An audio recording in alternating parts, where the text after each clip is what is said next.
কেন বিএনপি এবং জামায়াত পরস্পরকে শত্রু জ্ঞান করতে শুরু করলো এবং এটা কখন থেকে? আমাদের এই প্রশ্ন হচ্ছে এই কারণে যে বিএনপি এবং জামাতের মধ্যে আমরা বড় ধরনের আদর্শিক বদল বা পরস্পরমুখী অবস্থা, বিরোধী অবস্থান আমরা কখনো দেখি নাই। কিন্তু এর আগে কি এমন হইল যে জামায়াত এবং বিএনপি পরস্পরের প্রচণ্ড শত্রুতে পরিণত হইল এবং জামায়াত এবং বিএনপি এখন বাংলাদেশের রাজনীতিতে আর্চ রাইভাল হিসেবে পরিচিত থাকবে? এটা 5 আগস্টের পরে হয়েছে আহমেদ আজম ভাই, আমাদের পর্যবেক্ষণে এটা কেন হয়েছে এটা আমরা জানতে চাই। এবং একজন আন্তর্জাতিক আন্তর্জাতিক সম্পর্ক বিশেষজ্ঞ এবং রাজনীতি বিজ্ঞান পর্যবেক্ষক প্রফেসর এম শাহিদুজ্জামানের কাছেও আমরা এটা জানতে চাইবো। আগে আজম ভাই আপনার কাছে একটু শুনি।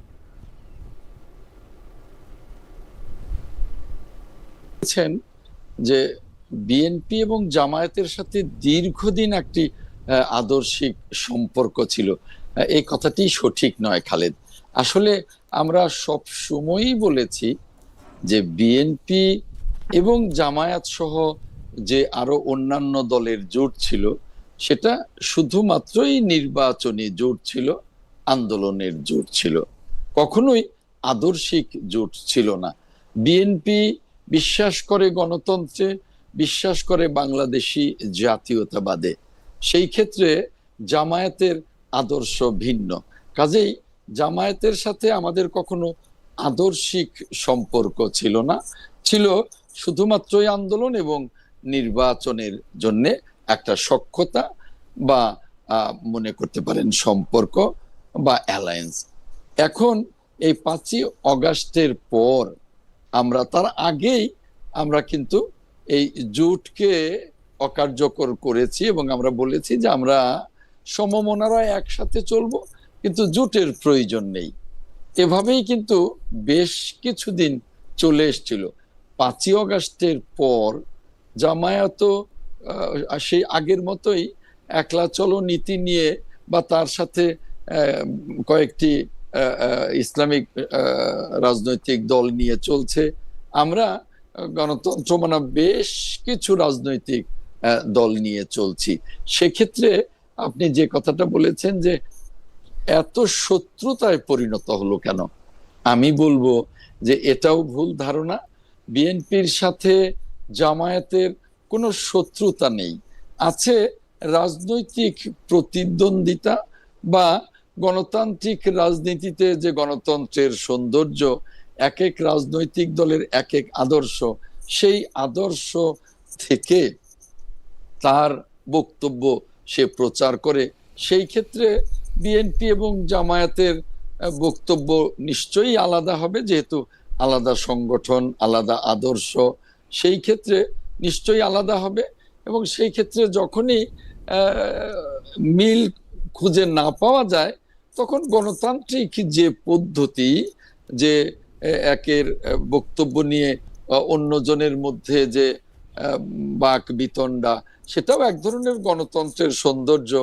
গণতন্ত্র চর্চায় এটা চলতেই পারে। গণতন্ত্র চর্চাটা তো আপনার রেল লাইনের মতো সমান গতিতে চলবে, মিলবে না এক রাজনৈতিক দলের সাথে অন্য রাজনৈতিক দলের। আজব ভাই, আপনার অনুমতি দিলে আমি খালি আপনাকে 4টা ঘটনা মোটা দাগে স্মরণ করে দিতে চাই। জামায়াতকে রাজনীতি বাংলাদেশে করতে দিয়েছে বা ফেরত এনেছে কিন্তু বিএনপি। গোলাম আজমের নাগরিকত্ব দেওয়ার ব্যাপারে বিএনপির যে প্রতিষ্ঠাতা মরহুম প্রেসিডেন্ট জিয়াউর রহমান কিন্তু প্রতিশ্রুতি দিয়েছিলেন, যেটা আবার 1991 সালে মতিউর রহমান নিজামী ভোরের কাগজে সাক্ষাৎকার দিয়ে এটাকে বলেছেন। 3 জোটের রূপরেখায় জামাতে ইসলামীকে কোনো দল নিবে না, সেরকম একটা কথা ছিল। বিএনপি কিন্তু জামাতে ইসলামীকে নিয়ে 1991 সালের নির্বাচনী জোট করেছে। জামায়াতকে 2টি গুরুত্বপূর্ণ মন্ত্রণালয়ের মন্ত্রিত্ব দেওয়া হয়েছে এবং জামায়াতের আদর্শ এবং নেতৃত্বকে সবসময় বিএনপি আলাদা করে ভ্যালু করেছে। 1991 সালের ঘটনা বলছি। সর্বশেষ যুদ্ধ অপরাধের বিচারের যুদ্ধ অপরাধের দায়ে জামায়াত নেতাদের যখন বিচার করা হয় তখনও বিএনপি শীর্ষ নেতৃবৃন্দ থেকে এর প্রচণ্ড প্রতিবাদ করা হয়েছে, এই কথা বলে যে এইটার ব্যাপারে তাদের আপত্তি রয়েছে। আমরা যদি সবগুলি ঘটনা দেখি তাহলে দেখব যে দশকে দশকে বাংলাদেশে জামাত ইসলামের যে রাজনীতি, সেইটা বিএনপি শুধু এন্ডোর্সই করে নাই, বিএনপি সেই জায়গায় প্রচণ্ড স্পেসও দিয়েছে জামায়াতকে। এবং যে কারণে জামায়াতের আজকে সমালোচনা করা হয় সেই কারণগুলি কিন্তু বিএনপি আর জামায়াত মিলেমিশেই করেছে। আজম ভাই, আপনি যদি একটু আমি মন্তব্য কি করতেন। একটু বলবো? জি জি প্লিজ একটু আমি যদি একটু বলেন। বলবো? যদি বলেন। আপনার, হ্যাঁ, আপনার বক্তব্যে কিছু ভুল তথ্য আছে। জি যেমন গোলাম আজমের নাগরিকত্ব কিন্তু বাংলাদেশের মহামান্য হাইকোর্ট দিয়েছে, বিএনপি দেয়নি। এই যে না না, কথাটা, আমি আমি এই আমি আমি কথাটা আজম ভাই মানুষ ভুল বুঝবে, সেজন্য আমি বলি 1978 সালে প্রেসিডেন্সিয়াল অর্ডারে গোলাম আজমের নাগরিকত্ব দেওয়ার ব্যাপারে সবকিছু ঠিকঠাক ছিল বলে জনাব মতিউর রহমান নিজামী 91 সালে ভোরের কাগজকে দেওয়া এক সাক্ষাৎকার দিয়েছেন। পরে এটা কোনো কারণে এটা রদ করা হয়, পরে আদালতের নির্দেশে উনি পেয়েছেন। কিন্তু গোলাম আজমের বাংলাদেশে রাজনীতি করা, বাংলাদেশে অবস্থান করা, জামাতে ইসলামীকে রাজনীতি পূর্বপ্রতিষ্ঠা করা, সে সবই বিএনপির কাজ। আমি সেটা বলছি, এটা এটা আজম ভাই।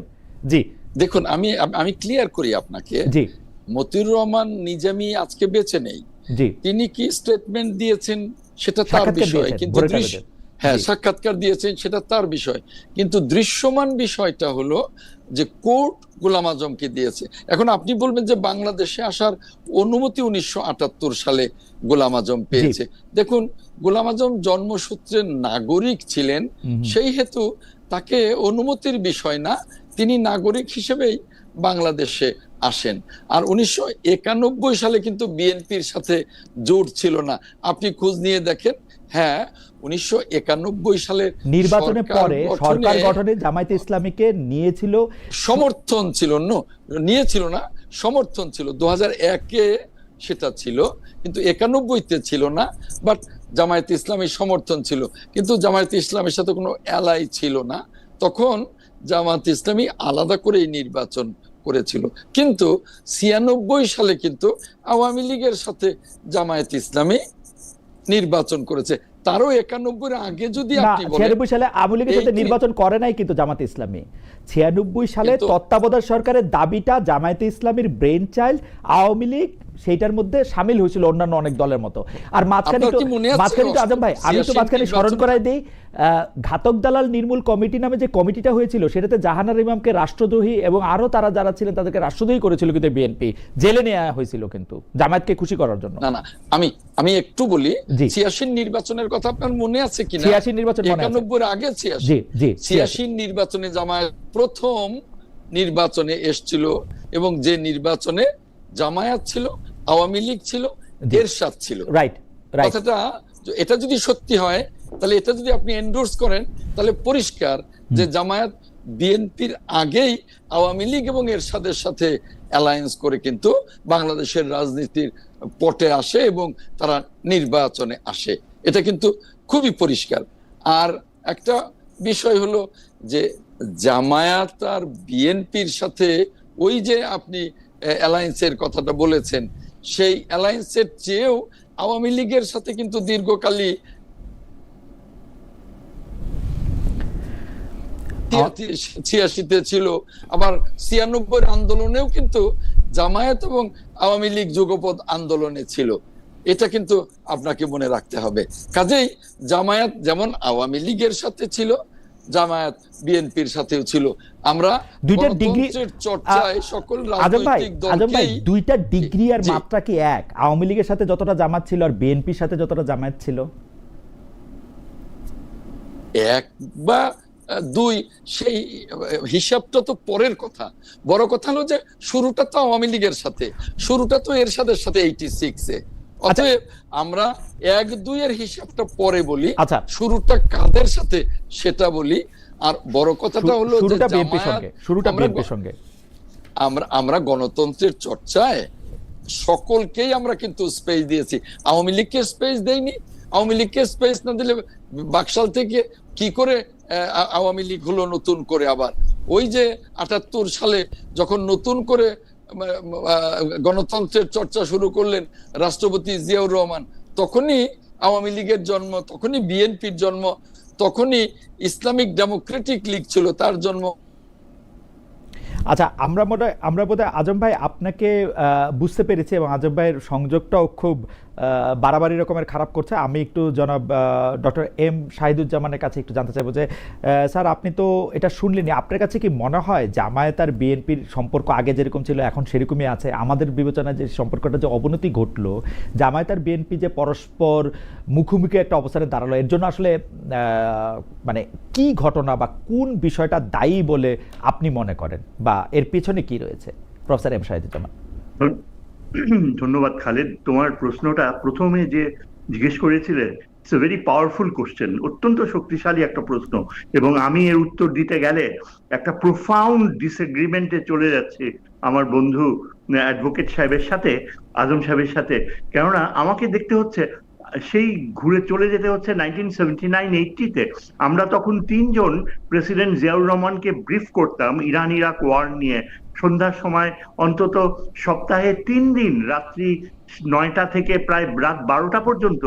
আমি, আমাদের বিসে তৎকালীন চেয়ারম্যান ছিলেন ব্রিগেডিয়ার মোমেন, উনি এখনো জীবিত, এবং আমাদের সাথে আরো দুজন ছিলেন, ডক্টর CM শামীম ক্যালিফোর্নিয়াতে অধ্যাপনা করছেন, এবং ডক্টর শওকত হাসান, যিনি অটোয়াতে সেটেল করেছেন।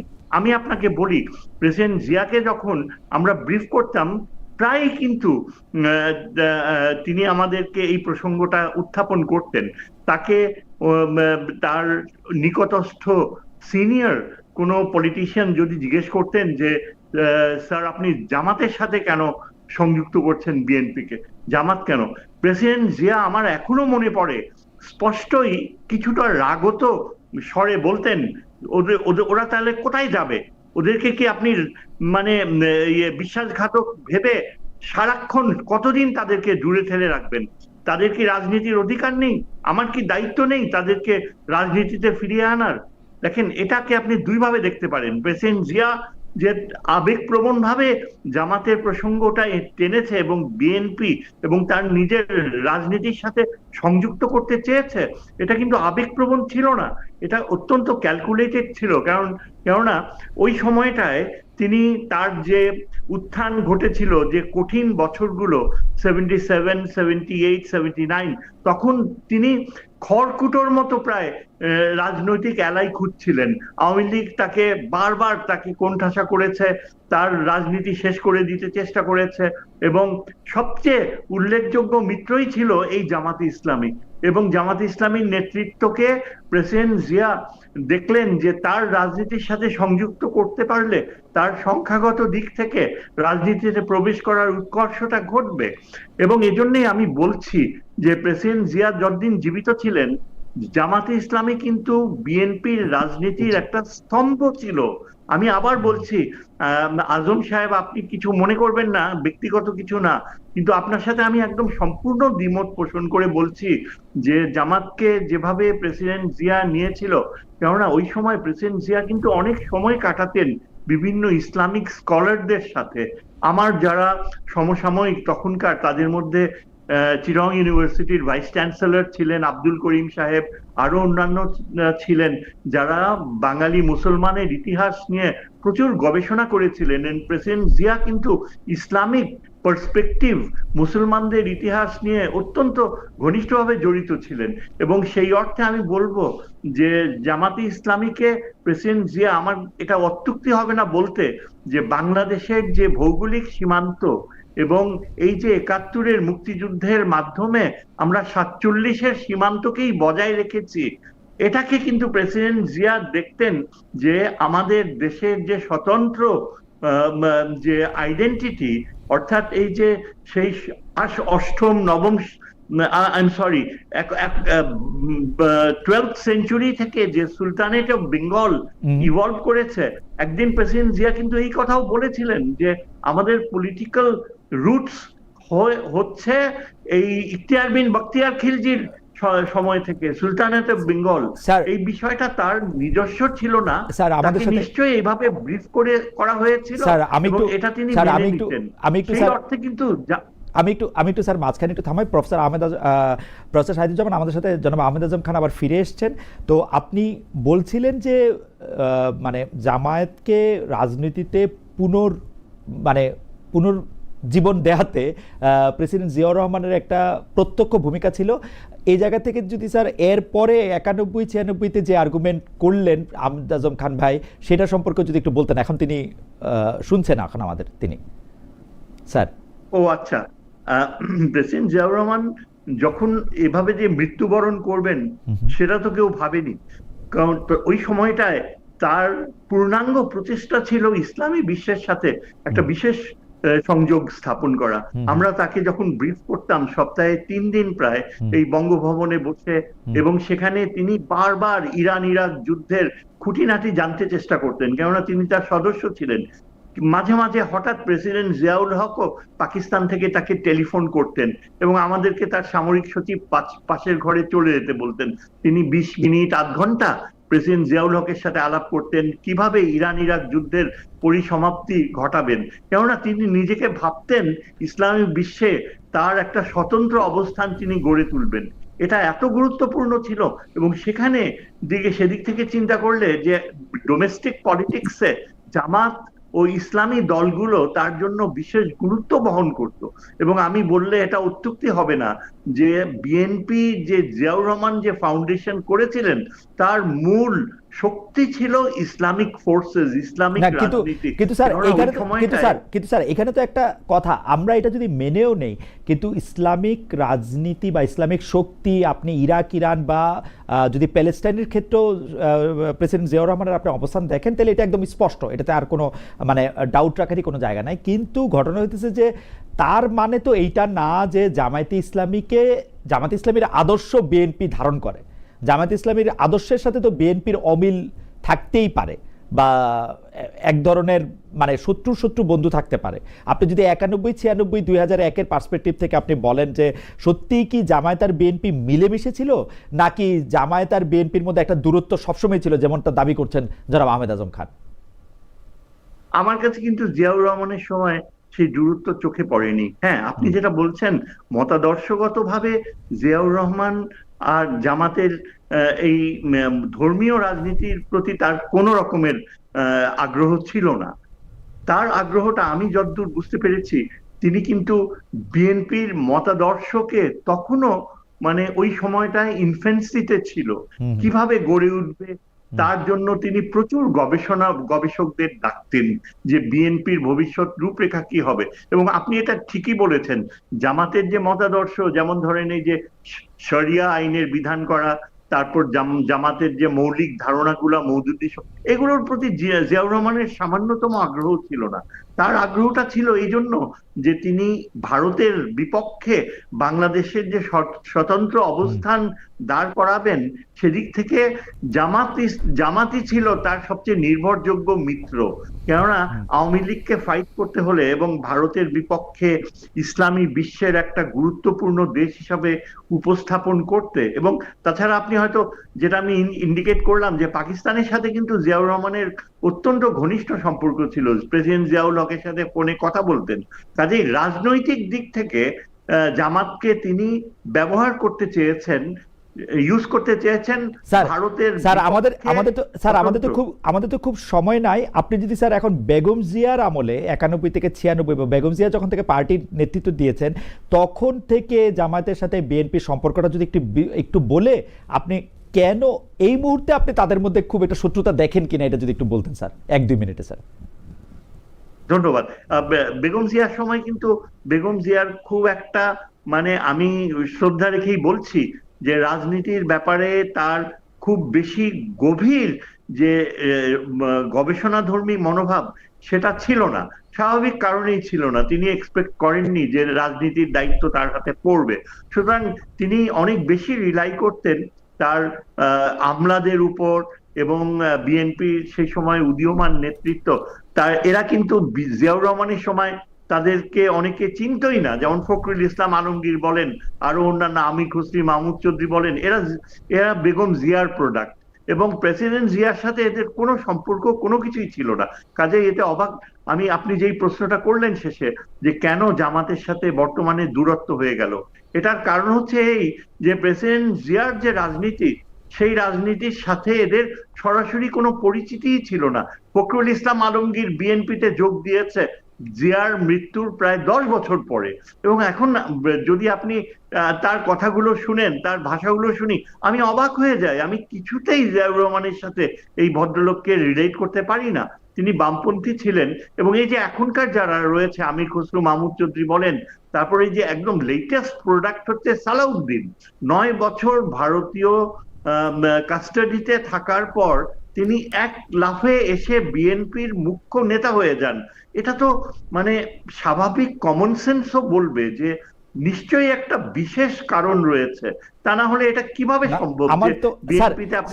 স্যার আমি একটু আপনাকে আবার পরে আপনার কাছে ফিরে আসবো, কিন্তু স্যার আপনি যে 9 বছর লাভ দিয়ে, তো আপনি তো এটাকে অন্যভাবেও দেখতে পারতেন যে উনি 9 বছর আসলে অনেক, আপনি সালাউদ্দিন সাহেবের কথা বলতেছেন যে অনেক ভুক্তভোগী হয়েছেন।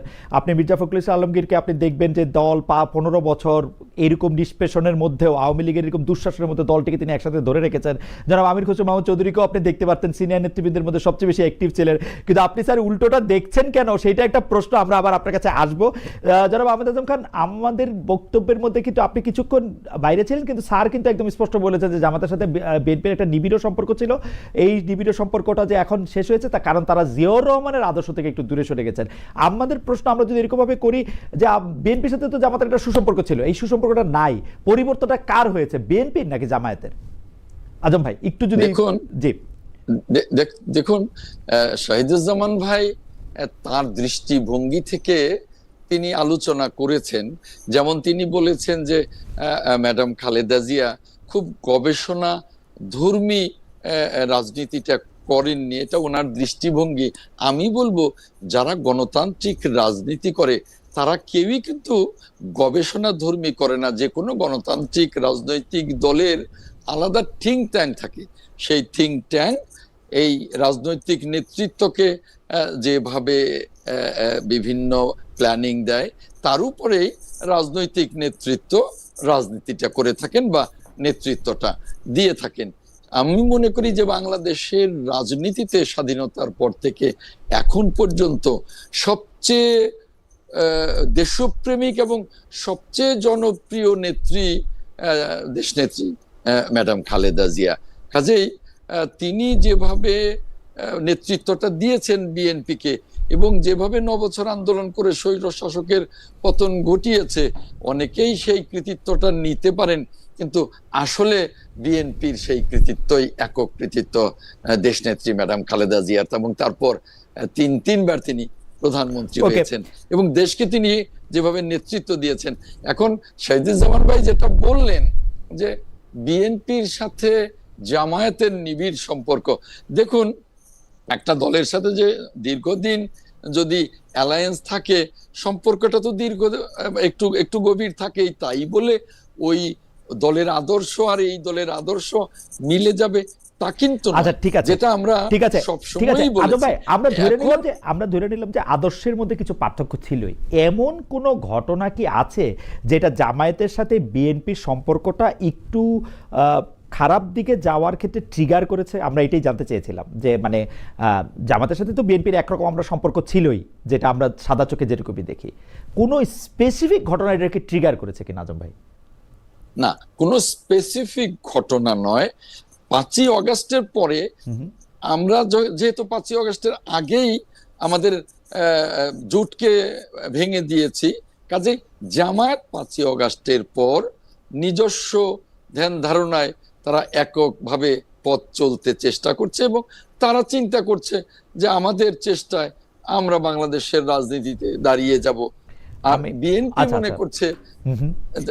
বিএনপি মনে করছে যে জামাত তার মতো পথ চলুক, আমরা আমাদের মতো পথ চলব। না, কিন্তু আমরা কোথায় বিস্মিত হচ্ছি আজম ভাই, জামায়াত আলাদা আলাদা পথ চললো, বিএনপি এতদিন যেগুলি বলে নাই, বিএনপি কিন্তু কিছুটা আওয়ামী লীগের ভাষায় কথা বলতেছে, এটাতে আমরা একটু আশ্চর্য হয়েছি। আর 5 আগস্টের পরে যাকে এটা নিয়ে আপনি মন্তব্য করতেও পারেন, নাও করতে পারেন, অনেকগুলি ক্ষেত্রে কিন্তু বয়ানের ক্ষেত্রে আমরা দেখতেছি বিএনপি একদম আওয়ামী লীগকে ইকো করতেছে, মানে আওয়ামী লীগের বয়ানটাকে ইকো করতেছে। এইটা আপনারও মনে হয় কিনা আমি জানি না। আপনি এটা নিয়ে যদি ছোট একটা মন্তব্য করেন, আমি পরবর্তী প্রশ্ন এনসিপিকে নিয়ে করতাম। জি, আমি ছোট্ট করেই বলি যে আপনার এই ধারণাটাও ভুল। বিএনপি 5ই অগাস্টের পরে প্রত্যেকটা ক্ষেত্রে মন্তব্যে গণতন্ত্রের পরিচয় দিচ্ছে, গণতান্ত্রিক মানসিকতার পরিচয় দিচ্ছে। সেখানে আওয়ামী লীগের মতো রাজনীতি বা আওয়ামী লীগের মতো মন্তব্য বা আওয়ামী লীগের মতো কিছু করছে, এটা আদৌ সত্যি নয়।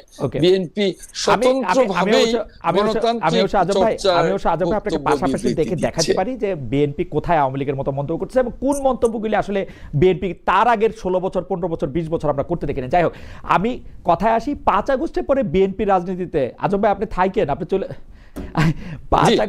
5 আগস্টের পরে বিএনপি রাজনীতি, এই প্রশ্নটা আপনাকে করতে চাই আমি, আবার তারপরে স্যারকে অন্য একটা এই প্রসঙ্গে জানতে চাইবো যে 5 আগস্টের পরে যেটা হয়েছে, বিএনপি আসলে মোটামুটি ভাবে মুখে জাতীয় সরকারের কথা বললেও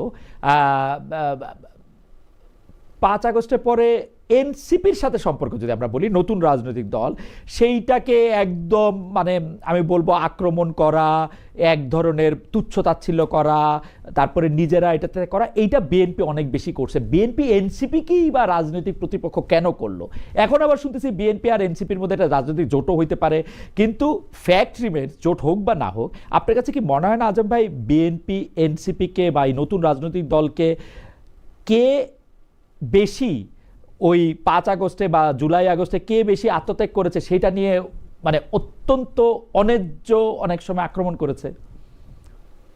আমার তো মনে হয় না, কারণ এনসিপি দলটা গড়বার পরেই তাদের নেতারা যে লাগামহীন বক্তব্য রেখেছে এবং এখনো রাখছে বিভিন্ন জায়গায়, বিভিন্ন ফোরামে, বিভিন্ন স্টেজে, বিএনপি কিন্তু তা রাখছে না। বিএনপি অত্যন্ত ম্যাচিউরিটি নিয়ে, অত্যন্ত সতর্কতার সাথে মন্তব্য করছে। সেইখানে নতুন রাজনৈতিক দল হিসেবে যতটা পরিপক্কতার পরিচয় দেওয়া উচিত ছিল তা তো এনসিপি দিচ্ছে না, বরং এনসিপি যে লাগামহীন মন্তব্য, যা সারা জাতিকেই কিন্তু হতাশ করছে। কারণ পুরো জাতি চাচ্ছিল, বিএনপি চাচ্ছিল যে এনসিপি যে তরুণ নেতৃত্ব, তারা জাতির প্রত্যাশা পূরণ করবে, তারা রাজনীতিতে বড় একটা জায়গা করে নেবে, তারা বাংলাদেশের গণতান্ত্রিক রাজনীতিকে সমৃদ্ধ করবে। কিন্তু আমরা যেমন হতাশ হয়েছি, জাতীয় তেমনি হতাশ হয়েছে। এনসিপির বিভিন্ন কর্মকাণ্ডে, বিভিন্ন বক্তব্য বিবৃতিতে তাদের যে লাগামহীনতা, এটা আমরা কোনোভাবেই আশা করিনি। আর আপনি একটা নজির দেখাতে পারবেন না। সেদিনও এনসিপির এক নেতা ঐক্যমত্য কমিশনকে সালাউদ্দিন কমিশন বলেন। এই যে কটাক্ষ, এখনো তো এনসিপির সাথে আপনি কি বললেন যে একটা নজিরও দেখাতে পারবো না যে বিএনপি নেতারা বা বিএনপি নেতৃবৃন্দ এনসিপি কে কটাক্ষ করেছে? দেখাতে পারবো কিন্তু আজম ভাই না। আপনি মনোযোগ দিয়ে পত্রপত্রিকা পড়ে থাকলে আপনিও দেখবেন, আমি নাইলে না দেখাইলাম, কিন্তু আপনি মনোযোগ দিয়ে পত্রপত্রিকা পড়লে, আমি জানি যে আপনি আপনার নির্বাচনী এলাকা নিয়ে অনেক ব্যস্ত, কিন্তু এগুলি নিশ্চয়ই আপনারও মানে দেখার কথা যে বিএনপি নেতৃবৃন্দ আসলে অনেক। শুনুন, বিএনপির নেতৃবৃন্দ বলতে বিএনপি তো বিশাল একটি রাজনৈতিক দল, মানে আপনি শুধুমাত্র তারেক রহমানকে বুঝতে হবে, শুধুমাত্র তারেক রহমানকে বুঝতে হবে না। না, বিএনপি উনি বিএনপির মুখপাত্র মির্জা ফখরুল ইসলাম আলমগীর বা বিএনপির স্ট্যান্ডিং কমিটির সকল মেম্বার, তারপরে ভাইস চেয়ারম্যান বৃন্দ, তারপরে রুহুল কবির রিজভী বিএনপির একজন মুখপাত্র। এখন বিএনপি তো বিশাল দল। এখন যদি জাতীয় নির্বাহী কমিটির কোনো সদস্য বা কোনো সহ সম্পাদক কোনো মন্তব্য করে থাকে, সেটাকে কিন্তু আপনি বিএনপির মন্তব্য বলতে পারেন না। তবে আমি যতটুকু দেখেছি, লক্ষ্য করেছি, আমি নিজে কথা বলেছি, এনসিপি কে বা কোন রাজনৈতিক দলকে বিএনপি শিষ্টাচার বহির্ভূত কোনো মন্তব্য করেনি। জনাব আহমেদ খান, আপনাকে অনেক ধন্যবাদ। আমি একটু প্রফেসর এম শাহিদুজ্জামানের কাছে যাবো। প্রফেসর এম শাহিদুজ্জামান, আপনার কাছে কি মনে হয় 5 আগস্টের পরে বিএনপি যে রাজনৈতিক অবস্থান নিয়েছে, সেখানে বিএনপি রাজনৈতিক মিত্র তৈরি করার বদলে জামায়াত তো বটেই, সদ্য জন্মটা এনসিপি এবং নানা ধরনের দলের সাথে এক ধরনের শত্রুতাই তৈরি করে গেছে, যদি আমরা এটা সোজা বাংলা ভাষায় বলি, তাহলে সেই ক্ষেত্রে এটার কারণ কি বলে আপনি মনে করেন, বা আপনি মনে করেন কিনা যে শত্রুতা বিএনপি আসলে তৈরি করেছে? হ্যাঁ, আপনার কথাই ঠিক মনে করি। তবে আপনার একটা আগেকার প্রশ্নের একটা ছোট উত্তর দিয়ে নেই, যে ওই যে আমি বললাম সালাউদ্দিনের কথা, যে 9 বছর তাকে অন্যভাবেও তো দেখা যায় যে সে গুম হয়েছিল, কষ্ট পেয়েছিল। না, গুম হয়নি, কষ্টও পায়নি। তিনি বহাল তবিয়তে এস আলমের গ্রুপের কর্মকর্তা হিসাবে সেখানে তারই টাকায় ওইখানে আরামে ছিলেন। এবং তার ছেলেকে দেখলাম পরশুদিন আমাদের চিফ অ্যাডভাইজারের সাথে ছবি তুলতে। একবারও কিন্তু তার ছেলে ওই সময়টায় তুলে ধরেনি মিডিয়াতে যে তার বাবা গুম হয়েছিল। হুম। আচ্ছা, তারপরে আমি বলি যে এই যে 15 বছর ধরে বিএনপি নেতারা অনেক কষ্ট পেয়েছে, অনেক ইয়ে করেছে। হ্যাঁ, পেয়েছে, কিন্তু পায়নি কারা?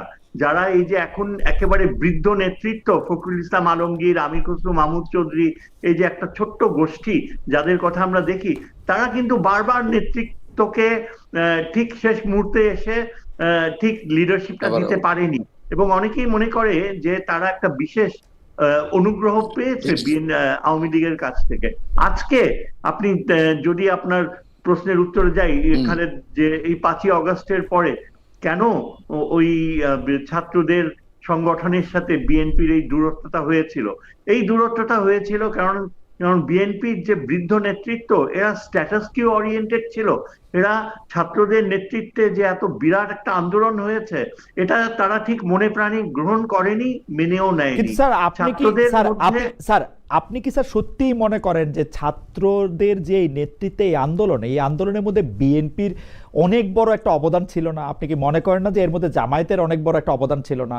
স্যার, আপনি কি এইটাও মনে করেন না যে 15 বছর ধরে বিএনপি যে রাজপথে আদালতে আন্দোলন করলো, ত্যাগ স্বীকার করলো, ওই ছাত্ররা যদি বা আমরা সবাই যদি সে সময় বিএনপিকে সমর্থন করতাম, তাহলে আওয়ামী লীগের শাসনামলে এত লম্বা হয় না স্যার। মানে ছাত্ররা তো তাদের নিজেদের ইস্যু নিয়ে প্রথম ক্ষমতা সামনে আসলো, কিন্তু বিএনপিকে তো এই 15 বছর 17 বছর স্যার এই ঝামেলাটাকে নিতেই হয়েছে।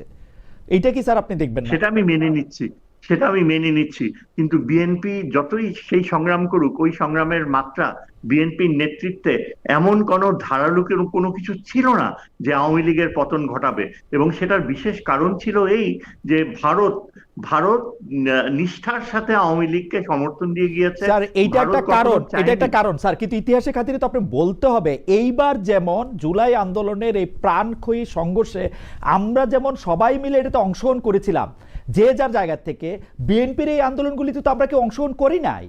বিএনপির লেজিটিমেট আন্দোলনের মুখে বা মানে চাহিদার মুখে আমরা তো ছিলাম না ওদের পাশে। এটা কেন স্যার আমরা অস্বীকার করব? স্যার আমরা তো দিনের পর আপনি খুব ভালো করে জানেন স্যার, দিনের পর দিন শেখ হাসিনার সরকারকে তো একরকম মেনেই নিয়েছিলাম আমরা। মানে এটা তো অস্বীকার করার কোনো উপায় নাই। না, সেটা বিতর্কের বিষয়। আমাদের মধ্যে অনেকে ছিল যে অনেক সাহস করে, অনেক রিস্ক নিয়ে অনেক কিছু লিখতাম, এই যে সোশ্যাল মিডিয়াতে অনেক কিছু তুলে ধরতাম। স্যার এর জন্য আপনারা অনেক ভুক্তভোগীও হয়েছেন স্যার, কেউ আমি যতদূর জানি। হ্যাঁ, তা তো নিশ্চয়ই হয়েছে। অনেকে লাকি ছিল, যেমন আমি তুলনামূলক ভাবে আমি বলবো যে আমি অনেক লাকি ছিলাম। আমাকে অনেকে ওয়ার্নিং দিত যে ভাই এগুলো লেখো না, এসব করো না, তুই বিপদে পড়বা। তারপরেও কিন্তু ঝুঁকি নিয়ে লিখতাম। এবং আমার ছাত্র ছিল অনেকে যারা গুরুত্বপূর্ণ সরকারি পদে ছিল, তারা বলতো স্যার আপনি কলম ধরে লিখেন।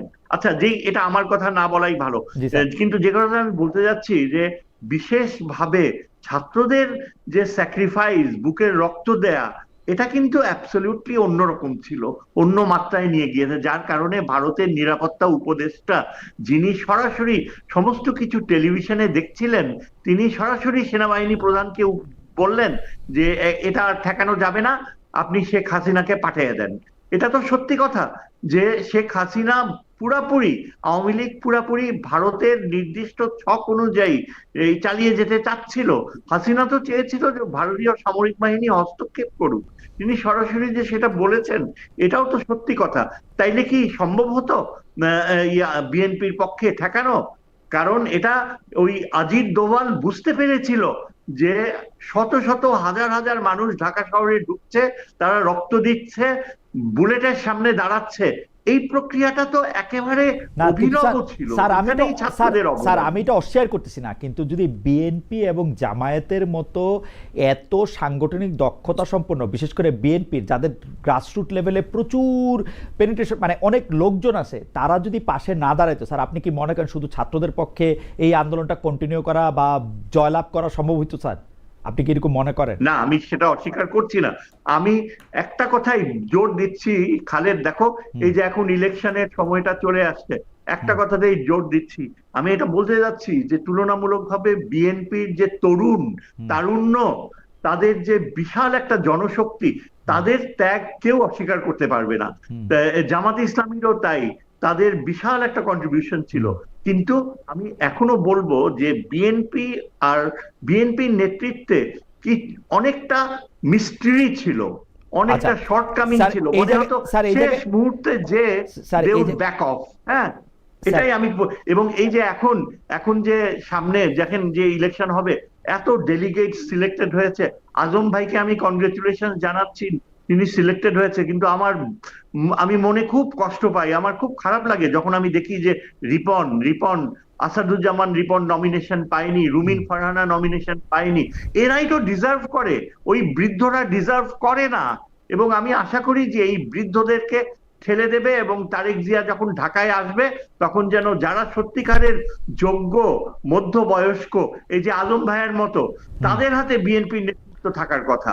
কেন বিএনপির নেতৃত্ব থাকবে বৃদ্ধদের আমার মনে হয় হাতে? যে আমার মনে হয় যে বারবার প্রফেসর এটা এম বলে শাহিদুজ্জামান, আপনাকে অনেক ধন্যবাদ। যেহেতু মনোনয়ন নিয়ে, এই বিএনপির মনোনয়ন নিয়ে এখন পার্টিতে অনেক রকম কথা হচ্ছে, দেশেও নানা রকম কথা হচ্ছে, আমরা নিশ্চয়ই আহমেদ আজম ভাইয়ের কাছে প্রফেসর শাহিদুজ্জামানের প্রশ্ন তুলে দেবো। আমার কাছে মনে হয়েছে যে এনসিপি যে এতদিন শাপলা নিয়ে আন্দোলন করেছে, এর ফলে শাপলা কলি পেয়েছে, সেজন্য এনসিপির জন্য এটা একরকম ভালোই হয়েছে, এবং অনেক দিন ধরে শাপলা আলোচনায় থাকাতে এটা এক ধরনের ব্র্যান্ডিংও হয়েছে তাদের জন্য। আমি জনাব আহমেদ আজম খান, আপনার কাছে জানতে চাইবো যে এইখান থেকে আসলে প্রফেসর এম শাহিদুজ্জামান শেষ করেছিলেন, সেখান থেকে আপনার কাছে জানতে চাইবো যে বিএনপি আসলে ক্যাটেগরিক্যালি এনসিপির অবদান অস্বীকার করে কিনা, বিএনপি শুধু এককভাবে রাজনৈতিক এক ধরনের মরলিপনা করতে চায় কিনা, বিএনপি যেহেতু জানে যে তারা ক্ষমতায় নিশ্চিতরূপে বসছে, সেই জন্য তারা সংস্কার সম্পর্ক, তারা যেই বিএনপি 31 দফা দিয়েছিল, সেই বিএনপি আসলে সংস্কারের কথা শুনলেই সবগুলি ক্ষেত্রে ডিসেন্ট দিয়ে রাখে কিনা, এবং সর্বশেষ মনোনয়ন নিয়ে যারা মনোনয়ন পেয়েছেন তাদের মধ্যে আমরা পুরনো ধ্যান ধারণাই দেখতে পেয়েছি কিনা, পুরনো লোকদেরকেই আমরা দেখতে পেয়েছি কিনা। প্রফেসর শহীদুজ্জামান এইটিও প্রশ্ন করেছেন। তিনটি ব্যাপারে যদি আপনি একটু করে বলতেন আজম ভাই। আজম ভাই, তিনটি ব্যাপারে যদি একটু করে বলতেন। এনসিপি সংস্কারের ব্যাপারে আসলে বিএনপির এক ধরনের কি বলে, বিএনপির এক ধরনের খুবই, এতবার আজম ভাইয়ের কানেকশন, স্যার আজম ভাইয়ের কানেকশন আবার ইয়া হয়ে গেছে, মানে কি বলে জানি, ব্ল্যাক ফ্রেম। এটা কি আমাদের আজম ভাই কি ফিরে আসছেন? জি আজম ভাই, তিনটি বিষয় যদি একটু বলতেন। জি আজম ভাই। জি, প্রথম কথাটা হলো যে ডক্টর শাহিদুজ্জামান ভাই তার দৃষ্টিভঙ্গি থেকে বলেছেন। আমি কিন্তু ডক্টর শাহিদুজ্জামান ভাইকে খুব সম্মান করি।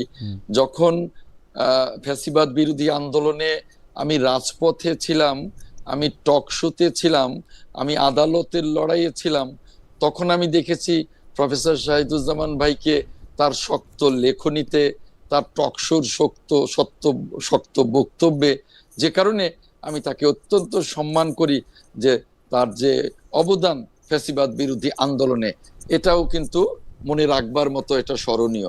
সাথে সাথে এটা বলবো যে এই যে 15 বছরের দীর্ঘ বিএনপির আন্দোলন, এই বিএনপির এই দীর্ঘ আন্দোলনকে কিন্তু অস্বীকার করবার কোনো জো নেই। মাত্র 36 দিনের আন্দোলনে কিন্তু একটা সরকারের, ফ্যাসিবাদ, বিশেষ করে ফ্যাসিবাদী সরকারের পতন হয়নি। আর সেই আন্দোলনে বিএনপি সহ অঙ্গ সংগঠনের 800 নেতা কর্মী শাহাদাত বরণ করেছে। সেখানে কিন্তু অন্য কোনো দল এই সংখ্যাটি বলতে পারবে না। আর বিএনপি মাঠে একমাত্র বড় রাজনৈতিক দল যারা সারফেসে থেকে রক্ত দিয়ে, গুম হয়ে, খুন হয়ে, 60 লক্ষ মামলা হামলা মোকাবেলা করে রাজপথে ছিল। অন্য রাজনৈতিক দলটি কিন্তু গুপ্ত হয়ে গিয়েছিল না। কিন্তু আজম ভাই, আমি খুব বিনয়ের সাথে আমি বলি যে বিএনপির এই অবদান বা বিএনপির এই আত্মত্যাগ, সেটা কিন্তু আমি স্মরণ করি। কিন্তু আপনি যদি জুলাই আগস্ট ধরেন, আপনি যদি জুন জুলাই আগস্ট ধরেন, কতজন ছাত্র ছাত্রী শিক্ষার্থী, তারা তাদের আগে কেউ নাই, পিছে কেউ নাই, আড়ালে কে আছে সেটা আমরা দেখতে পাচ্ছি না, কিন্তু তারা কিন্তু দাঁড়ায় ছিল। তারা স্কলারশিপের শোনে নাই, তারা গুলি খাইছে এটা মানে নাই, তারা কিন্তু এটা দাঁড়ায় ছিল। পরে তারা কি হয়েছে সেটা কথা পরে তারা কথায় কথায় আমাদেরকেও বলে যে আমরা বিদ্রুপ করি, আমরা তাদের নিয়ে কথা বলি, তারা কিছুই বোঝে না পরে। কিন্তু ওই পর্যন্ত 5 তারিখ পর্যন্ত আপনি তাদের অবদান কেমনে অস্বীকার করবেন যে তারাই কিন্তু আসলে নেতৃত্ব মানে এই জায়গাটা দিয়ে এত বড় একটা ইয়াকে হটাতে পারছিল? পরের কথা আপনি যদি না বলেন, এবং বিএনপি সবার আগে তাদেরকে মানে আক্রমণ করতে শুরু করছে কিনা এটাও যদি একটু বলতেন। একেবারেই অস্বীকার করছি না, কারণ আমরা জানি যে এই ছাত্রদের মধ্যেও প্রচুর ছাত্র দলের নেতা ছিল, কর্মী ছিল, ছাত্রদের মধ্যে প্রচুর রাজনৈতিক চিন্তা ভাবনার বাইরে ফ্যাসিবাদকে হটাও এ ধরনের নেতৃত্ব ছিল এবং এ ধরনের কর্মী ছিল, ছাত্র ছিল, ছাত্রী ছিল, অভিভাবক ছিল।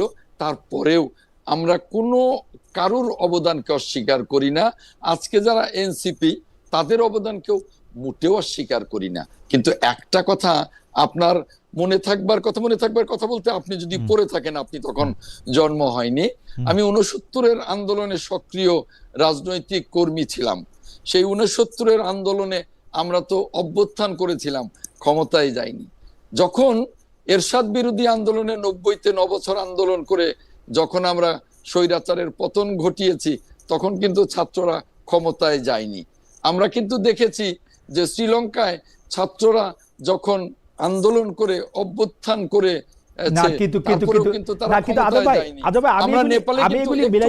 কেন 1969 সালে যে গণ অভ্যুত্থানের কথা আপনি বলতেছেন, তখন সেই গণ অভ্যুত্থান হইছে যার জন্য, তিনি তো আর ছাত্র না, তিনি বঙ্গবন্ধু শেখ মুজিবুর রহমান, সেই জন্য এই আন্দোলন হয়েছে। আপনি যদি 91-এর আন্দোলনের কথা বলেন বা এরশাদ বিরোধী আন্দোলনের কথা বলেন, সেখানে কেন্দ্রীয় চরিত্র অবশ্যই বেগম খালেদা শেখ হাসিনা। ছাত্ররা ছিলেন, কিন্তু বেগম খালেদা জিয়া এবং শেখ হাসিনাই কিন্তু সে সময় কেন্দ্রীয় চরিত্র। তো কিন্তু যদি আপনি 2024-এ কথা বলেন, 2024-এ কেন্দ্রীয় চরিত্র ছাত্ররাই, ওরা ক্ষমতা নিবে না, নিবে কারা? না, ছাত্রদের তো ক্ষমতা নেবার কথা না, ছাত্রদের তো শিক্ষাঙ্গনে, যেমন আপনি 71-এর মুক্তিযুদ্ধ বলেন, যখন কেউ ছিল না, মুক্তিযুদ্ধের ঘোষণাটি দিয়েছিলেন শহীদ রাষ্ট্রপতি জিয়াউর রহমান, এবং তিনি বুক চিতিয়ে লড়াই করেছেন, জেড ফুট গঠন করেছেন, বীরত্তম উপাধি পেয়েছেন। তিনি কিন্তু ক্ষমতা নেননি। তিনি এবং যারা মুক্তিযোদ্ধা তারা কিন্তু যার যার সেক্টরে ফেরত গেছেন। তিনি সেনাবাহিনীতে, যারা বিডিআরে, যারা অন্যান্য বাহিনীতে, যারা সাধারণ মুক্তিযোদ্ধা তারা তাদের কর্মে ফেরত গেছেন। আপনি আসেন একটু সহকারী সেনাপ্রধান ছিলেন, ক্ষমতা তো ছিলেন, ক্ষমতার পার্ট অত্যন্ত গুরুত্বপূর্ণ পার্ট ছিল। তখন তো তার সেনা প্রধান হওয়ারই কথা ছিল, কারণ তিনি সিনিয়র ছিলেন। তারপরেও কিন্তু তিনি প্রতিবাদ করেননি, তিনি কিন্তু রাষ্ট্রপতি হয়ে যাননি, তিনি কিন্তু মন্ত্রী হয়ে যাননি। আসেন আপনি শ্রীলঙ্কা, সেখানেও ছাত্রদের ভূমিকা আছে। আসেন আপনি নেপাল, সেখানেও ছাত্রদের ভূমিকা আছে। আচ্ছা, যখন ক্ষমতায় যাওয়ার মতো প্রাপ্তবয়স্ক, আমি শেষ করি, তারপরেও কিন্তু আমরা কখনো ছাত্রদের আন্দোলনকে এবং নেতৃত্বকে অস্বীকার করিনি। কিন্তু যখন ছাত্ররা মনে করে যে আমরা কিছুই করিনি, তখনই কিন্তু আমাদের সাথে তাদের দূরত্বটা বেড়ে যায়। তারপরেও তাদের অনিয়মগুলো কিন্তু আমরা গত 1 বছর লক্ষ্য করেছি। আজকে তাদের অনিয়মের কারণেই কিন্তু আজকে প্রশাসন আজকে লন্ডভন্ড। আজকে বিভিন্ন জায়গায় যেভাবে অন্যরা, গুপ্ত দলের লোকজনও যেভাবে বিভিন্ন জায়গায় বসে আছে, এটা কিন্তু তাদের কারণে। তারা এখন বুঝতে পারছে, তারা এখন মাঝে মাঝে বলেও যে আমাদের ব্যবহার করে এরা এখন কি পয়েন্টে বসে আছে। বড় কথাটা হলো যে ছাত্ররা যখন রাষ্ট্র সম্পর্কে তাদের সম্যক ধারণাও তৈরি হয়নি, ঠিক সেই মুহূর্তে তারা ক্ষমতায় যাওয়ার চিন্তা করেছে। সেটা ঠিকই আছে, কিন্তু রাষ্ট্র সম্পর্কে যাদের সম্যক ধারণা আছে, যারা খুব সুন্দর করে এই সংসদের কার্যপ্রণালী বিধি থেকে শুরু করে রাষ্ট্র পরিচালনা বিধি সম্পর্কে জানেন, তারা কিভাবে রাষ্ট্র পরিচালনা করেছেন সেটা তো আমরা দেখছি আসলে। কিন্তু এখন কি দেখছেন? এখন কি খুব খুব ছাত্ররা যে কাজটুকু করছে ভালো করছে? একটু ভালো কাজ করছে না, একটু ভালো কাজ করছে না। এনসিপি একটু ভালো কাজ করছে না। আমি আপনার সাথে একমত, এনসিপি অনেকগুলি কাজই বারবার বলেছি, তারা সন্তান সম, তাদের বলি তোমরা তোমাদের বক্তব্যে, তোমাদের আচরণে দায়িত্বশীলতার পরিচয় দাও। কারণ তোমাদের মনে রাখতে হবে, তোমরা জাতীয় রাজনীতিতে পা দিয়েছ, তোমরা জাতীয় নেতা হওয়ার জন্য চেষ্টা করছো, তোমরা দেশকে নেতৃত্ব দেবার চেষ্টা করছো। তোমাদের কথায়, কাজে, আচরণে, কর্মে তোমাদের সেইটুকু ম্যাচুরিটি থাকতে হবে। Okay. তা কি আমরা পাচ্ছি? এবং না, তাদের না, ঠিক আছে, আমরা বিবৃতি এনসিপি পাচ্ছি? আজব ভাই, আমরা আহত হওয়ার মতো আমার মনে হয় যে প্রত্যেকটা বক্তব্যের বিবৃতি। আমার মনে হয় যে আপনি এটা বলেছেন, আপনি যদি এখন মনোনয়ন নিয়ে বলেন, বিএনপি আসলে প্রফেসর শাহিদুজ্জামান একটু এক মিনিটে যদি বলেন, প্রফেসর শাহিদুজ্জামান একটি প্রশ্ন তুলেছেন, আবারও সেই পুরনো যুগের পুরনো ধ্যান ধারণার, আমরা অতীতে যেরকম বিএনপি দেখেছি এই নমিনেশনে আমরা সেরকমই দেখলাম কিনা। তিনি কয়েকজনের নাম উল্লেখ করছেন, তারা কেন নমিনেশন পেলেন না, তাদের আত্মত্যাগকে কেন স্মরণ করা হলো না, সেরকম একটি প্রশ্ন করেছেন। আপনি যদি 2-1 মিনিটের মধ্যে এটা একটু বলেন। 2-1 মিনিটের মধ্যে বলবো। স্পষ্ট করে বলি যে বিএনপি এবারের যে নমিনেশন দিয়েছে, আপনি অতীত দেখেন, এবার বিএনপির নমিনেশন এত সুষ্ঠু হয়েছে, বিএনপির নমিনেশন ত্যাগী, সক্রিয়, 17 বছরের সকল মূল্যায়নকে ঘিরে এত চমৎকার মনোনয়ন দিয়েছে যে অন্যান্য বছর মনোনয়নের বিরুদ্ধে যে বিক্ষোভ হয়, এবার কিন্তু বলবার মতো হয়নি। কিন্তু আমাদের ধরুন দর্শক 207, ভাই, একটু শেষ করি। আমাদের একজন দর্শক শামসুর রহমান সাহেব বলছেন, নমিনেশন নিয়ে সারা দেশে আগুন, রেল অবরোধ, এর দায় কার আজম সাহেব? আপনাদের জন্য সাধারণ মানুষের কেন ভোগান্তি? শুনুন, এখানে নানা ধরনের স্যাবোটাজ আছে। বিএনপির 237 আসনের অন্তত 7টা আসনেও এই বিক্ষোভ হচ্ছে না, যেখানে হচ্ছে নানা ধরনের কারণ। আমরা জানি বিএনপিকে দুর্নীতির ব্র্যান্ডিং করবার জন্য একটা রাজনৈতিক দল, একাধিক রাজনৈতিক দল, কতিপয় রাজনৈতিক দল উঠে পেরে লেগেছে। এখনো এই স্যাবোটাজ করে বিএনপিকে বিতর্কিত করবার জন্য অনেক রকমের ষড়যন্ত্র অব্যাহত আছে। এবং নির্বাচনটা, একটু শেষ করি 1 মিনিটে, নির্বাচনটা যাতে না হতে পারে সেজন্য গভীর ষড়যন্ত্র আছে।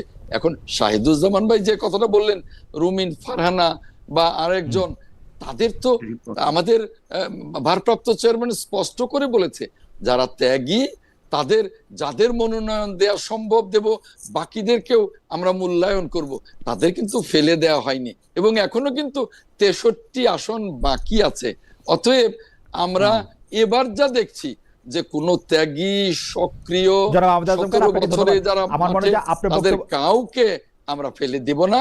এটাই আমাদের ভারপ্রাপ্ত চেয়ারম্যান সাহেবের ইচ্ছা এবং তার চেষ্টা। আপনাকে ধন্যবাদ। আমি একটু প্রফেসর এম শাহিদুজ্জামানের কাছে জানতে চাইবো যে স্যার, আপনার কাছে কি মনে হয় যে এই যে গণভোট এবং নির্বাচনের একই ডেট দেওয়ার ক্ষেত্রে বিএনপির কথাই প্রায় সরকার শুনলো, তারপর আবার পরে বললো যে 7 দিন সময় দেওয়া হলো, দলগুলি আলোচনা করে এসে ঠিক করুক, এই অবস্থাটাকে আপনি একটা অচল অবস্থা বলবেন কিনা? এবং আপনার কাছে আমি জানতে চাইবো যে বিএনপি তো অনেক চেষ্টা করলো স্যার, বিএনপি যতগুলি তার সামনে আসছে তা কিছু মেনে নিছে, কিছু নোট অফ ডিসেন্ট দিছে, যা যা কিছু বলছে, এর চেয়ে বেশি আর কি করতে পারে বিএনপির, আর কি করার ছিল? আমি যদি প্রথমটা একটু আপনাকে জানতে চাই যে এই গণভোট এবং মানে জাতীয় নির্বাচনের ভোট একই দিনে হওয়াটাকে আপনি খুব সমর্থন করেন কিনা, এবং মানে বিএনপির পক্ষ থেকে বিএনপি আর কতটা ছাড় দিতে পারতো বা কি করা উচিত ছিল? ধন্যবাদ খালেদ। আমার সমস্ত কালই এই গত কয়েক মাসে যে বিএনপির যে ভূমিকা ছিল, আমার কাছে, আমি সত্যিকার অর্থে খুব দুঃখের সাথে বলতে হচ্ছে যে আমার কাছে খুব সাসপেক্ট মনে হয়েছে। আমার কাছে মনে হয়েছে যেন বিএনপি আওয়ামী লীগের প্রেতাত্মা ক্যারি করছে। প্রথমত বিএনপি এই যে চুপ্পুকে ক্ষমতায় বসায় রাখা, এটা কিভাবে সম্ভব? আমি একজন অ্যাডভোকেট রাজ্জাকি, আমি জানি না তুমি তার কথা শুনেছো কিনা, তিনি অত্যন্ত শক্তিশালী একজন বুদ্ধিজীবী, যিনি বারবার টিভি টক শোতে হ্যামার করছে যে ওই সংবিধান যেটাকে বিএনপি এত শ্রদ্ধার চোখে দেখে, তার মৃত্যু ঘটেছে যেই সময় হাসিনা চলে গিয়েছে, এবং ওই সংবিধানের মৃত্যু ঘটার ফলে এখন এই চিফ অ্যাডভাইজার যা বলছে সেটাই সংবিধান। কাজেই আমি মনে করি যে বিএনপির এগুলি তো রেটরিক। আসলে স্যার এগুলি তো রেটরিক, পলিটিক্যাল রেটরিক। এগুলি তো স্যার কোনো জায়গা থেকে কোনো না এটাতে বিপ্লবের ভিত্তি দেওয়া যায়, না আইনের ভিত্তি দেওয়া যায়। কারণ এখন আপনার প্রেসিডেন্ট সাহেব যিনি আছেন, তার কটুকি বা ক্ষমতা বা তার কি করবেন, কিন্তু একটা আইনি কাঠামোর মধ্যে তো তারা রাখতেই হইতো, নাইলে আপনি বিপ্লবী সরকার করতেন। এখন বিপ্লবী সরকার করলে বাংলাদেশের অবস্থা তখন যেরকম ছিল, স্যার এই বিপ্লবী সরকারের কথা তো কেউ বলে নাই। সরকার একটা পুরোপুরি কাঠামোবদ্ধ সরকার হওয়া সত্ত্বেও বাংলাদেশে কোথায় কোথায় কি কি হয়েছে স্যার এটা আপনি জানেন। সবাই মিলেই কিন্তু সিদ্ধান্ত নিয়েছে, আজকে আপনার যে ছাত্র প্রতিনিধি আছেন, আজকে যারা আছেন, সবাই মিলেই কিন্তু এটা সিদ্ধান্ত নিয়েছেন যে একটা প্রেসিডেন্টকে রেখে একটা আইনি কাঠামো করা হবে। এটা ডক্টর মোহাম্মদ ইউনূসও এটাতে সায় দিয়েছেন। ডক্টর মোহাম্মদ ইউনূস প্রথমে এটা নিশ্চিত করতে চেয়েছেন, স্যার আপনি এটা চেক করে দেখতে পারেন, আপনার চেক করার জায়গা আছে, তিনি কোনো সামরিক বাহিনীর কেউ এসে এটা হস্তক্ষেপ করবেন এরকম একটা সরকার তিনি চান নাই। তার ফলে ওনাকে একটা কাঠামোবদ্ধ সরকারই তার করতে হইতো, অথবা পরে তিনি রাষ্ট্রপতিকে চেঞ্জ করে নতুন একটা রাষ্ট্রপতি আনতে পারতেন। কিন্তু তিনি যেই দেখেছেন যে রাষ্ট্রপতির উপর তার কন্ট্রোল আছে, তারপরে আর তিনি এটা করেন না। এটা এত বড় অপরাধ কেমনে হইলো স্যার, এটা আমি বুঝি না। স্যার আপনি যদি একটু বলতেন। আমি তাহলে বলবো খালেদ, স্যার বলেন আমার স্যার। ধারণা যে এই এই এই এর ফলে অনেকগুলো আরো অন্যান্য ঘটনা ক্যাটালিস্ট হিসেবে কাজ করেছে। যেমন খুব এসেনশিয়াল রিফর্ম, যদি কতগুলো এসেনশিয়াল পরিবর্তন আসতো পোর্টফোলিওতে, তাহলে হয়তো এমন এমন রিফর্মস হতো যার ফলে আমরা নিশ্চিত হতে পারতাম যে আগামী ইলেকশনটা ফ্রি অ্যান্ড ফেয়ার হবে।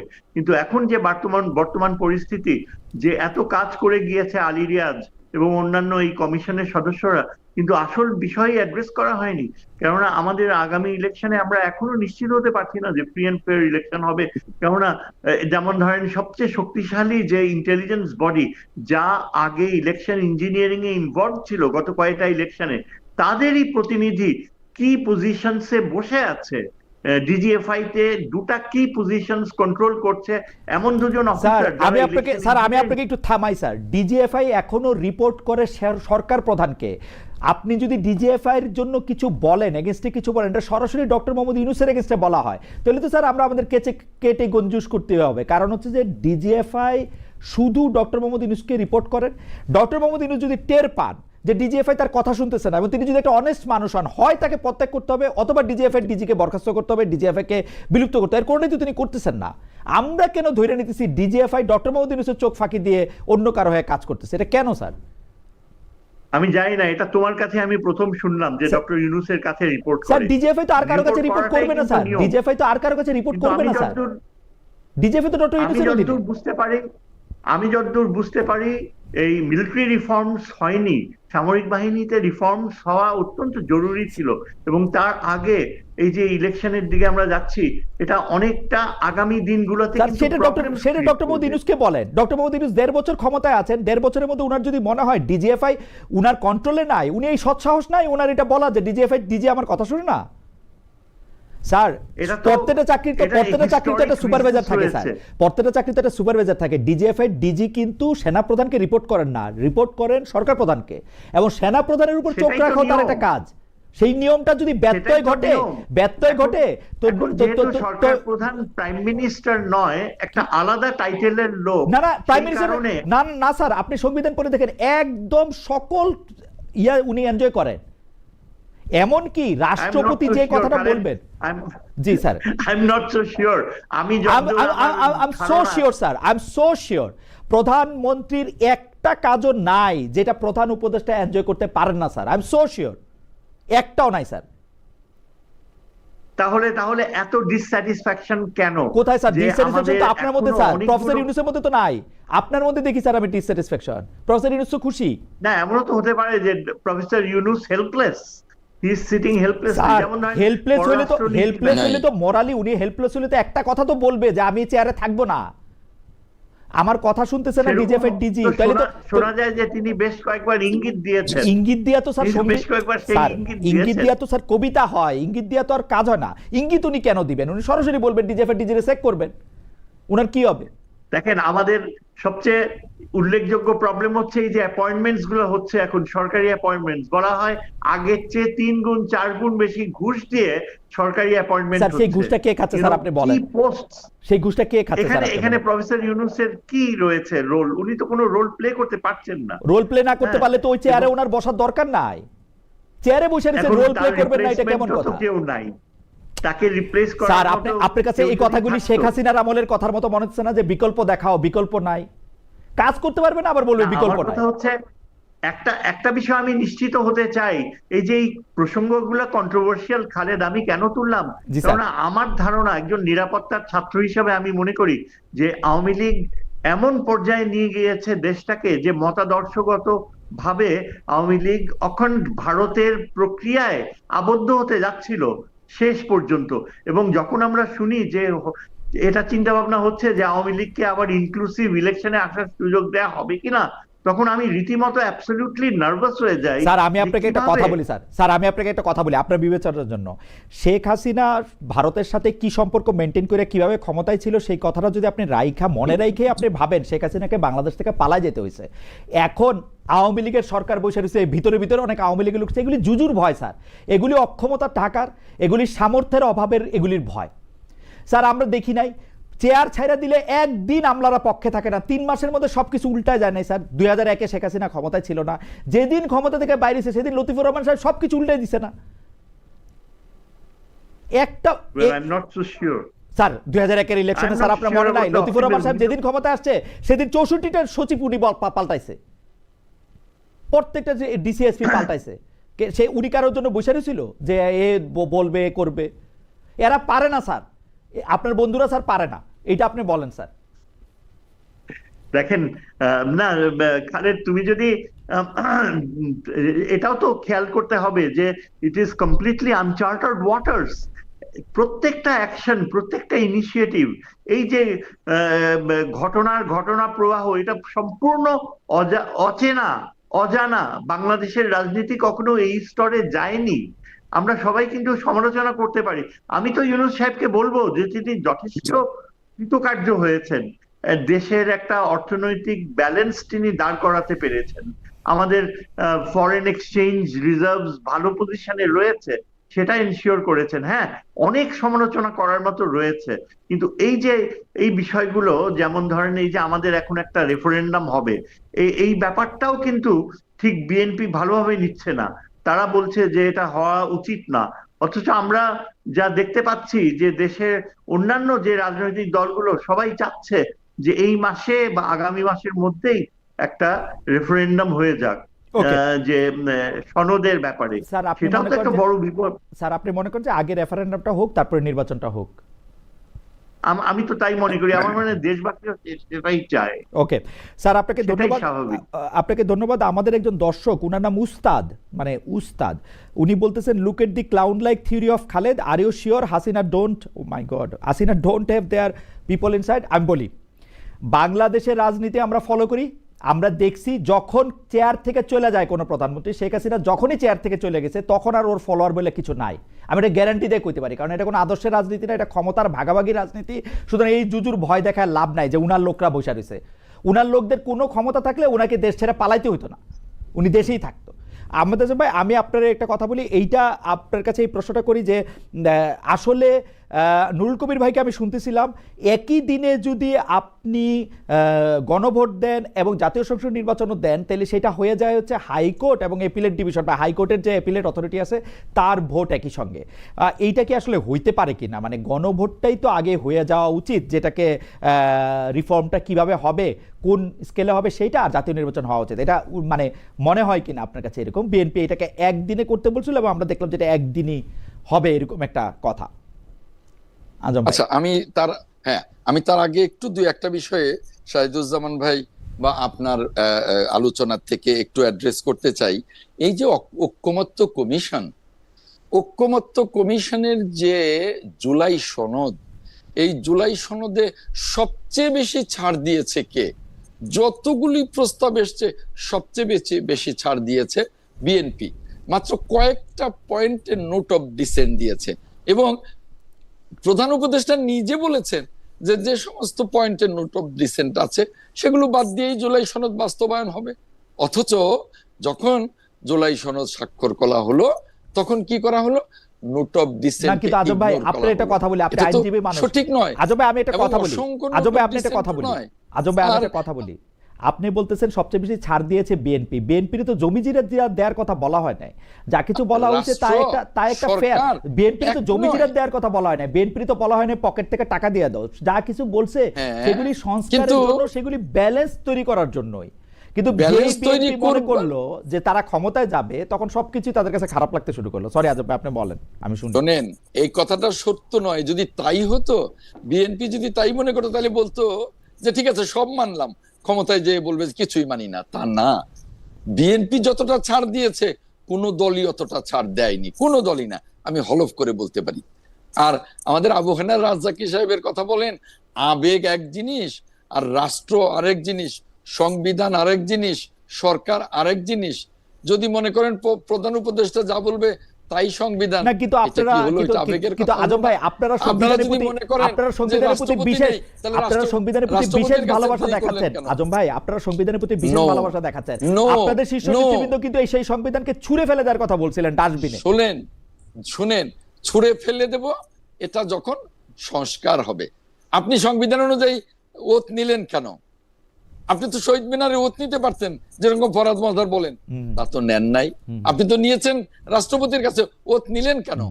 কাজেই আপনাকে, যেহেতু আপনি সংবিধান অনুযায়ী রাষ্ট্রপতির কাছে ওত নিয়েছেন, আপনাকে এটা মানতে হবে। আবেগের কথা বলে রাষ্ট্র চলবে না।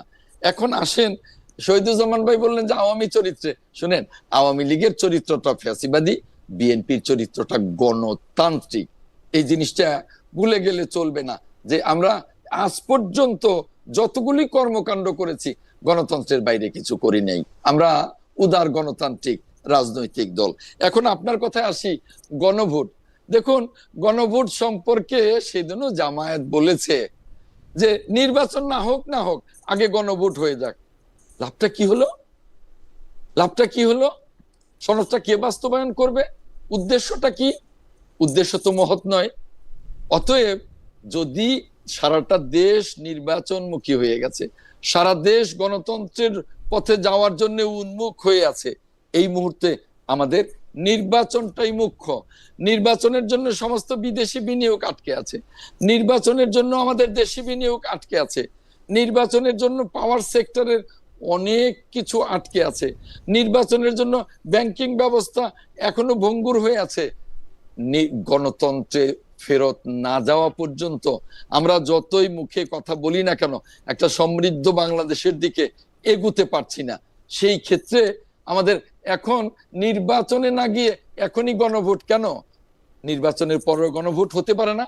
নির্বাচনের দিন না হলে যদি মনে করেন হতেই পারে না, একই সাথে দুইটো, নির্বাচনের পরে গণভোট করেন। কারণ জুলাই সনদ বাস্তবায়ন কে করবে? যে সরকারে যাবে সে করবে। অতএব তারপরে যদি গণভোট সে না করে, তাহলে তো সে জাতির সাথে বেইমানি করবে। অতএব নির্বাচনের পরে হতে পারে না। আমরা আজম ভাই আমরা একটু প্রফেসর এম শাহিদুজ্জামানকে একটু শুনি। আপনাকে আমরা শুনেছি, আমরা একটু এই বিষয়ে শেষ কথা শুনি যে আসলে একটু শেষ কথা বলি। একটু আরেকটা কথা বলেন। এই প্রফেসর শাহিদুজ্জামান ভাই বললেন যে গণভোট চায় সকল রাজনৈতিক দল বিএনপি ছাড়া। 30টি রাজনৈতিক দলের 28টি রাজনৈতিক দলই বলছে যে নির্বাচনের দিন অথবা তারপরে গণভোট হোক। আর জামায়াত সহ 1-2টা রাজনৈতিক দল বলছে যে না, আগে গণভোট হতে হবে। শাহিদুজ্জামান ভাই কোন তথ্যের ভিত্তিতে বললেন আমি কিন্তু এটা জানি না। আপনি জরিপ করে দেখেন, মানুষ এই গণভোট বুঝে না, মানুষ নির্বাচনের দিকে মুখিয়ে আছে এবং নির্বাচন মুখী হয়ে গেছে। মানুষ কি বুঝে না বুঝে এটা যদি আপনি ঠিক করে দেন, এটা একটা মুশকিল। কিন্তু আবার আমরা ঠিক করে দেই না। মানুষ গণভোট বোঝে না বললে, মানুষ গণভোট না বুঝলে আবার আমাদের একটু 1978-79 আমার সালে তো মনে থাকে না, আবার আমাদের 1978-79 সালে যাইতে হয়। দেশের মানুষকে প্রথম জিনিসটা দেশের মালিকদের ঠিক করতে দেন, দেশের মালিকদের ঠিক করতে দেন। দেশের মালিক কারা? ভোটাররা। দেশের মালিক কারা? জনগণ। তাদেরকে ঠিক করতে দেন। তারা তো এখন ওইটা চাচ্ছে না, তারা নির্বাচন। দেশের মালিকের চাওয়াটা আপনি কিভাবে বুঝলেন আজম ভাই? এটাও তো একটা প্রশ্ন থাকে। এই জন্যই যে 30টি রাজনৈতিক দলের মধ্যে 28টি চায় যে হয় পরে হোক আর নইলে একই দিনে হোক। আর জামায়াত মনে করে যে নির্বাচন না হোক, আগে গণভোট হোক। বাস্তবায়ন কে করবে সনদ? আজম ভাই আপনাকে অনেক ধন্যবাদ। আমি প্রফেসর এম শাহিদুজ্জামান, এই সম্পর্কে আপনি কিছু বলবেন কিনা? দেশের মানুষ যেটি চায় এটি বোঝা যায় যে রিপ্রেজেন্টেটিভ যে পার্টিগুলি আছে তার মধ্যে 30টির মতো রাজনৈতিক দল বলছে যে তারা আসলে গণভোট কখন চায়, কিভাবে চায়, এবং যারা বিএনপির সাথে একমত।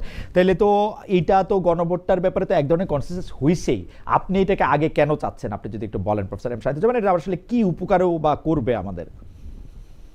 দেখেন, আমি এটাকে চাই, হয়তো বা আমি একজন নিরাপত্তা পররাষ্ট্রনীতির ছাত্র, এই রাষ্ট্রবিজ্ঞানের এই বিষয়টা আমি খুব বেশি ভালো বুঝি না। তবে আজকে আমি দেখলাম যে প্রফেসর দিলারা চৌধুরী, উনি আমাদের সুরহিত এবং বিএনপির একজন অত্যন্ত ওয়েল উইশার বলা যায়, উনি আজকে স্বয়ং সোশ্যাল মিডিয়াতে ফখরুল ইসলাম আলমগীর সাহেবকে কোশ্চেন করেছেন, ওয়াই নট, গণভোট হবে না কেন?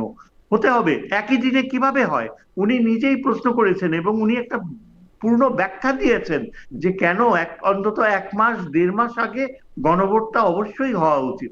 এখন আমার কথা হচ্ছে যে দেখেন, রাজনৈতিক দলগুলো কয়টা বলেছে, কারা বলেছে, সেটা হয়তো স্যার আমার একটু অপ্রাসঙ্গিক এই সহজ করে অর্থে বলেন তো যে স্যার, আমি আপনার একটু থামাই, আমার একটু সহজ করে বলেন তো স্যার, এই গণভোটের সম্ভাব্য 3টা রেজাল্টে আমরা কি অ্যাচিভ করব, মানে এই গণভোটটা দিয়ে আমাদের কি হবে?